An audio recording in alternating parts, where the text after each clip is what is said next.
काळे कोल्हे आता एकत्र. कोपरगावातील राजकारणात ऐतिहासिक ट्विस्ट.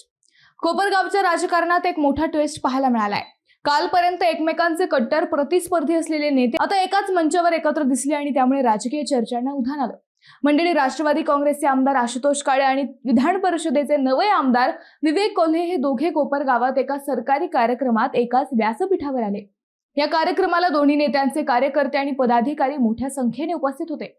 विशेष म्हणजे दोघांनीही अधिकाऱ्यांना विकास कामे जोमाने करण्याचा सल्ला दिला. राजकीय आखाड्यात कायम एकमेकांविरोधात असलेले काळे आणि कोल्हे आता महायुतीत एकत्र काम करण्याच्या दिशेने वाटचाल करताना दिसत आहेत.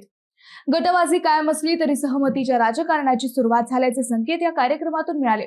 या सगळ्यात आणखी एक महत्त्वाची गोष्ट म्हणजे कोपरगावातील एक जुनी राजकीय परंपरा आज पुन्हा सुरू झाली. सरकारी कार्यक्रमात विधान परिषदेच्या आमदारासाठी एक खुर्ची राखीव ठेवण्याची परंपरा काही काळ खंडित झाली होती, ती आता पुन्हा सुरू करण्यात आली आहे. काळे कोल्हे वेगवेगळ्या पक्षात असले तरी महायुतीमुळे पुढे एकत्र येण्याची चिन्हे दिसत आहेत. मंडळी, हा फक्त एक कार्यक्रम नाही तर कोपरगावच्या राजकारणात बदलाचे संकेत देणारा मोठा क्षण मानला जातोय.